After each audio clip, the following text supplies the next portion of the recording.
Safrina, naiintindihan ko ang punto mo. Pero sana maintindihan mo rin ako. Oh, sabihin na natin na malakas ka, matalino ka, may kapangyarihan ka, o kung ano pa mang meron ka. Pero sana maintindihan mo rin, paano kung may nangyaring masama sa iyo? Tingin mo hindi masasaktan si Lolo? Ako, tingin mo, hindi ko sisisiyan ang sarili ko kapag may mangyaring masama sa iyo? Lucas, Minsan kasi palawakin mo naman yung isip mo. Huwag puro ngayon lang ang isipin mo. Bigyan pansin mo naman yung maaaring mangyari sa hinaharap.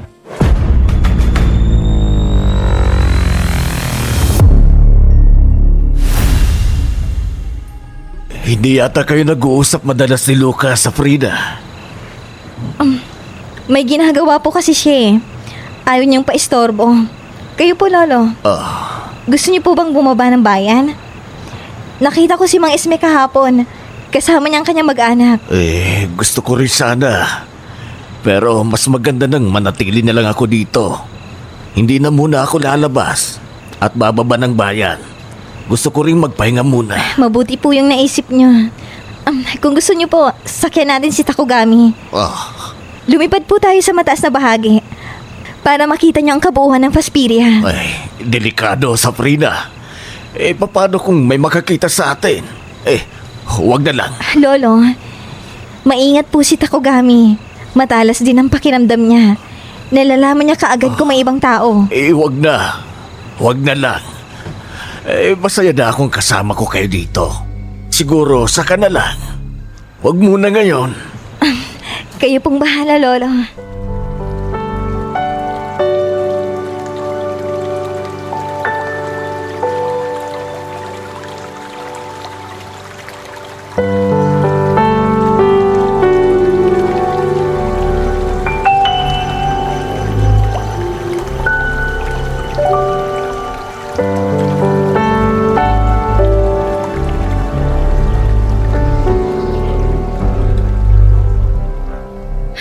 Wala ka pa rin bang balak na kausapin ako, Lucas? Napapansin ni Lolong pagiging malamig mo sa akin. Yung hindi mo pagkausap sa akin. Natatakot kang malaman niya? Hindi naman sa ganun, Lucas. Kaya lang, alam mo namang hindi sanay si Lolo na hindi tayo nagkakaintindihan, di ba? Hindi ko lang kasi maatim na nagawa mong ilagay ang sarili mo sa kapahamakan. Hindi ko lubos maisip na magagawa mong bagay na yun. Kaya nga humihina ako ng pasensya, di ba? Paano ngayon yan? Hinahanap ka ng mga taga-Kapitolyo. Hindi nila alam kung sino ako. Hindi nila alam kung sino ako. Hindi nila ako nakilala. Pero alam kong merong nakakaalam kung sino ka. Tama ko, di ba? May nakakaalam nga kung sino ka. Meron. Si Deborah.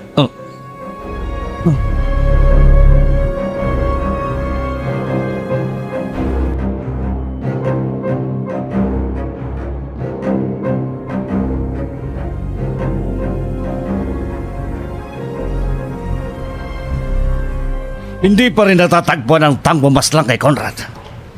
Ibig mo sabihin, hanggang ngayon hindi pa rin nila alam? Mga inutil! Walang mga silbi! Ako nang bahala.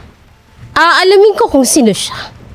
Ipaubaya mo ito sa akin, Haring Resalte. Anong binabalak mo, Reyna Aluna?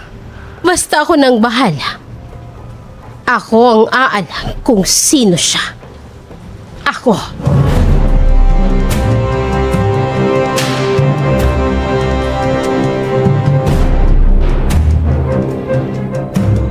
Sa palagay mo, mapagkakatiwala mo ba ang babaeng yun? Hindi ko alam pero tingin ko naman oo. Maaari ko siyang pagkatiwalaan. Paano kung hindi? Paano kung sabihin niya kung sino ka? Maraming pwedeng mangyari sa Frina. Umaasa na lang ako, Lucas. Umaasa na lang ako na sana ay hindi. Pero kung magagawa niya mang sabihin kung sino ako, iintindihin ko na lang siya. May pamilya din siya, Lucas. Sa Frina.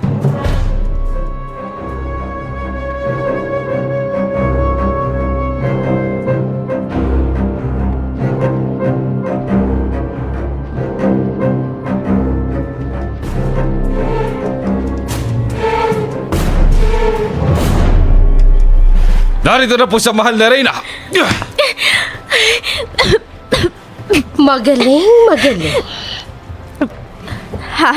Deborah, ama? Anong kailangan niyo sa akin? Sabihin mo sa akin, sino ang taong nakapatay kay Conrad? Ha? Sabihin mo sa akin kung ayaw mong patayin kita. Hindi.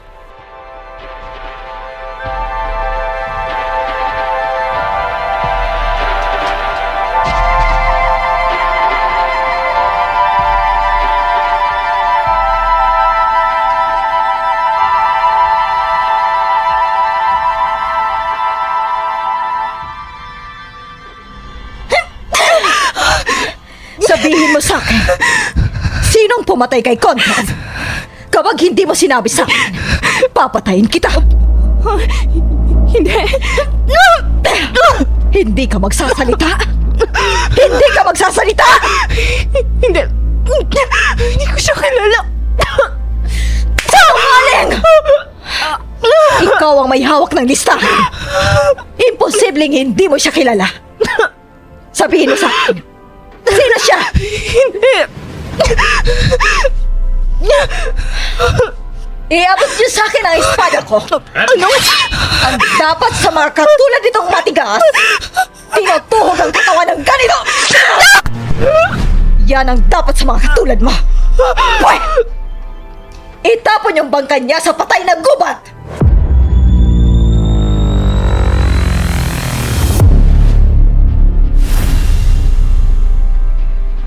Safrina, Lolo, kayo pala. Bakit po? malalim yatang iniisip mo. Kanina pa kita natatanaw. Ang layo ng tingin mo. Ay, bakit? Mayroon bang bumabagabag sa'yo? Sabihin mo sa akin. Handa ako makinig. Wala naman akong bumabagabag sa akin. Wag po kayo mag-alala. Nag-aalala lang naman ako. Parang napakalalim kasi ng iniisip mo. Hindi ko maarok. May naalala lang po ako. Safrina, kung meron kang problema, huwag kang mag-aatubiling sabihin sa akin ha. Lolo mo ako. Apo kita. Kaya kapag meron kang problema, problema ko na rin. Lolo.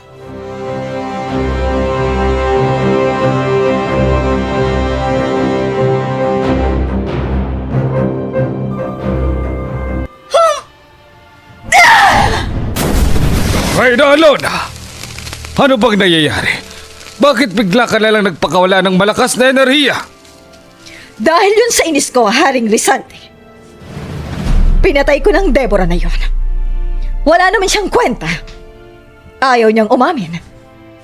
Di mas maganda na patayin ko na lamang siya. Siguro ay personal niyang kakilala ang pumatay kay Conrad. Kaya matigas siyang sabihin kung sino nga ito. Dahil magkakilala silang dalawa. Marahil ay tama ang iyong konklusyon. Pero gayon pa man, kailangan nating hanapin ang pampalasa na yun. Tama ka, Reyna Alona. Isang malaking kapangasahan ang kanyang ginawa. Kinakailangan niyang pagbayaran.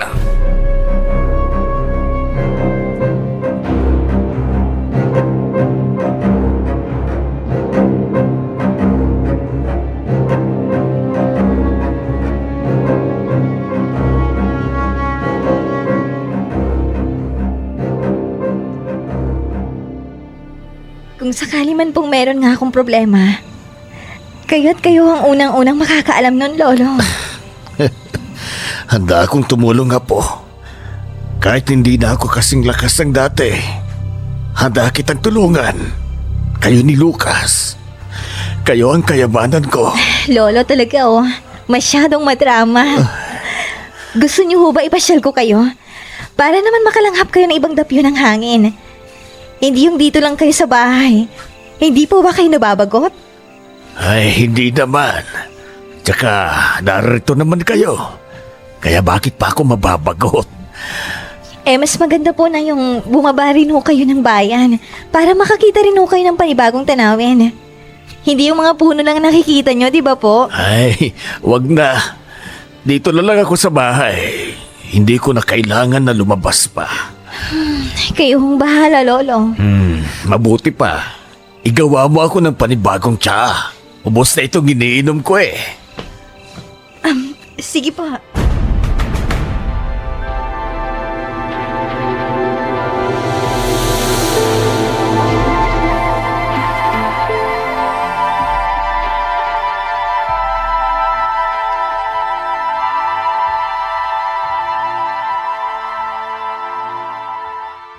Sabrina! Sabrina! May isang matandang lalaki na papalapit dito sa kinaroroonan ko. Bakit po? Ikaw si Sabrina, hindi ba? Ako nga po. Pero mawalang galang na po. Sino po ba sila? Ako ang ama ni Deborah. Nagbabaka sakali lang ako nang makita kita. Oh, ha? May nakakita sa inyo. Kayo ang huling magkasama ng anak ko. Oh, ano pong nais niyong iparating? Nining, kagabi pa siya wala. Hindi pa siya umuwi. Nag-aalala na ako. Baka kung merong masamang nangyari sa anak ko, etong kauna-unahang beses na inumaga siya nag-uwi. Oh, ha? Hindi ko po alam kung nasan siya. Pero kapag nalaman ko, huwag po kayo mag-alala. Ipapaalam ko po kaagad sa inyo. Maraming salamat, Nining. Labis na kaming nag-aalala kay Deborah. May walang nangyaring masama sa kanya. Sana nga ho. Sana.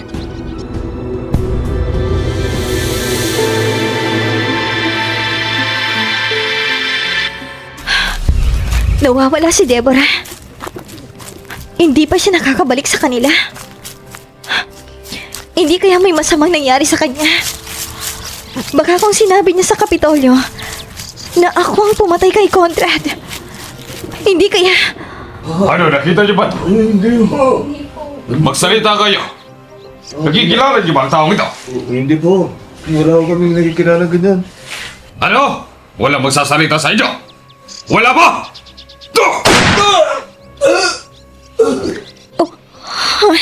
Napakawalang hiya talaga nila.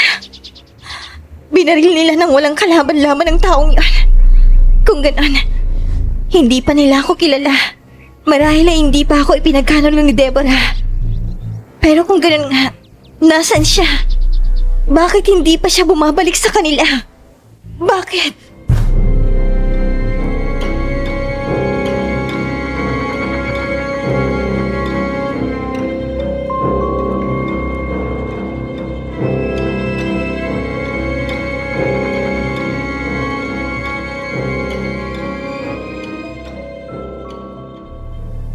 Wala pa ring balita mga peacekeepers. Pare-pareho talagang mga inutil. Huwag ka mag-alala. Mahanap din siya. Pero habang lumilipas ang oras, nilulustay niya rin ang kanyang napanalunan. Paano kapag wala ng mga ginto? Kasalanan ito ni Conrad. Kung bakit kasi siya nagpatalo. Gustuhin man natin siyang patayhing muli. Hindi na maaari kasi nga patay na siya. Kasalanan to lahat ng aris na yun. Kasalanan niya. Sa oras na matagpuan siya, ako mismong pupugot sa ulo niya. Ibibitay ko sa plaza ang kanyang pugot na ulo upang wag na siyang tularan pa.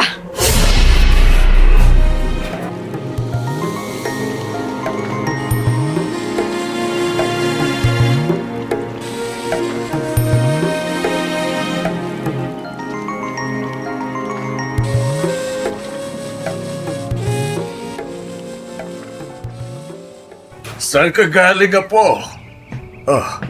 Bigla ka na lamang nawala. May pinuntahan lang po akong importante, Lolo. Pasensya na ho kung hindi ako nakapagpaalam. Ay, walang anuman. Pero sana sa susunod, lalo na at wala pa si Lucas, ay nagpapaalam ka sa akin. Opo, Lolo. Paumanhin po uli. Hayaan niyo po sa susunod. Magpapaalam po ako. Kanina po kasi biglaan yung naging lakad ko. Ay, ganun ba? O siya, basta sa susunod na po, kung malakas pa sana ako, hindi nyo nakakailanganin pa na umalis dito sa bahay. Ako na mismo ang maghanap ng paraan para makakain tayo. Lolo, Oh. ayan na naman po kayo eh. Sisisihin niyo na naman ang sarili niyo. Ilang beses ko na po bang sinabi sa inyo na huwag niyong sisihin ang sarili niyo. Kasi po, Panahon naman na kami yung mag-alaga sa inyo. Kami naman po ni Lucas.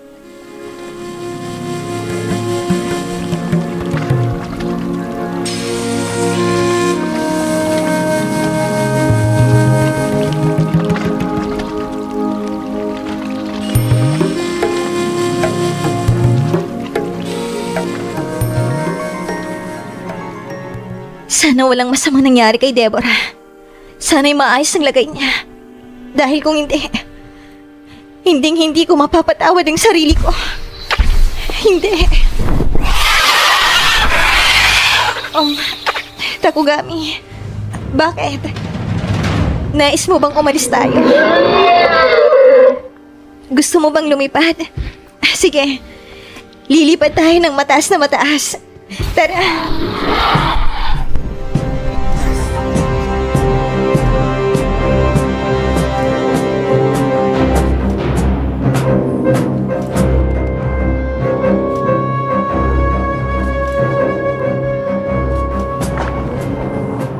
Takugami! Taasan mo pang lipad mo! Gusto ko ng mas mataas pa! Bilis! Ah!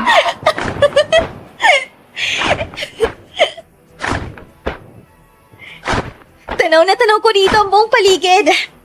Mula dito sa itaas, nakikita ko ang mga nasa ibaba. Oh, teka. May natatanaw akong isang imahe. Bulto ng isang tao. Takugami, babaan mong paglipad mo. May titiyan ako sa bandaron.